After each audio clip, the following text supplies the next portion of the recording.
Tractor आप खुला दिता ये चूल वाला बैरंग जोड़ा वो मसला है बैरंग जोड़ा इतने चलता।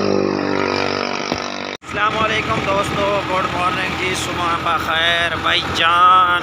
माशाल्लाह बड़ी सर्दी है, अज हफ्ते वाला दिहाड़ा 6 तरीक हो गई जी। तो मैं कहा दोस्तों नाल वीडियो आज की शेयर करिए जी। दोस्तों अज मैं जा रहे हैं बख्शन खान 260 मिलत का ट्रैक्टर 2022 मॉडल जी।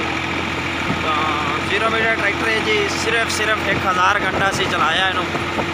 इतने क्लच के कोई आवाज़ आने लग पई, वो बैरंग शैरंग का मसला बन गया।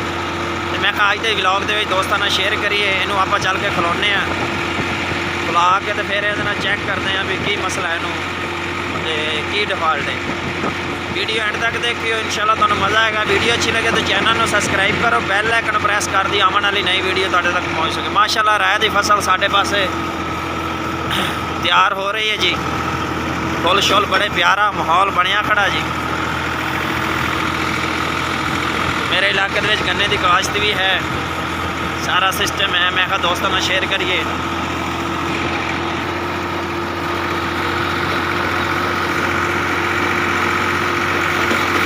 जी भाईजान, मेरे बॉस का रकबा शुरू हो गया बख्शन खान शहर के नाल। इतने टाउन भी बनया है, बैरिया टाउन। तुहानू टाउन भी दिखाया जाएगा कि टाउन के विच ही रकबा मेरे बॉस का जी। दोस्तों चेक कर सकते हैं बैरिया टाउन बख्शन खान। शानदार बैरिया टाउन का गेट जी, चेक करो। आप पहुँच गए बख्शन खान वर्कशॉप में, पहुँच के तुहाडे नाल गल करते हैं। हाय हाय पहुँच गए लियाकत कोल।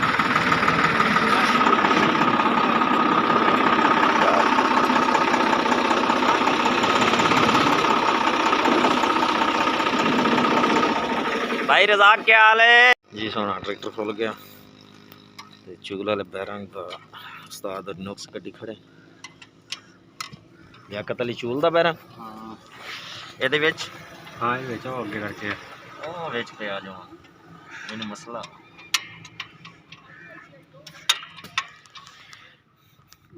दूसरा एक और चीज़ तुहानू मैं दिखाना। रूसी दे अगे हिचा इस तरीके की बनती सी, तो लेकिन एक होर हिच बनी पे 720 दबंग दूसरा सॉरी जांडियर दी। माशाल्लाह हिच चेक करो, प्लेटां दी चेक करो। 7 सूत्र हैं, इंची सूत्र मोटियां।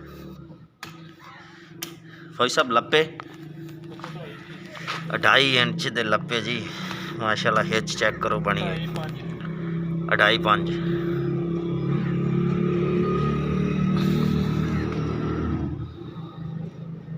कमाल हिच बनी पई उसका।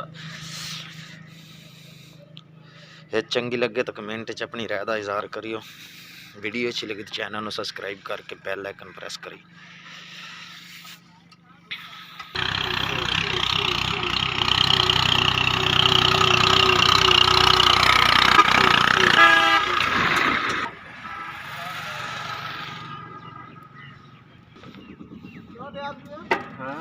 आहो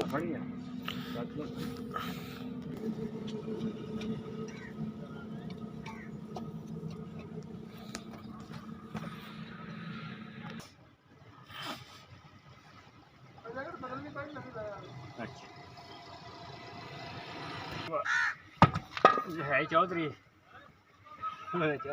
हाँ जी, बैरंग का मसला जी। ये बैरंग वक्त पाई खला सानू। बैरंग सुक्का पिया उसा जी। ग्रीस करते पाउना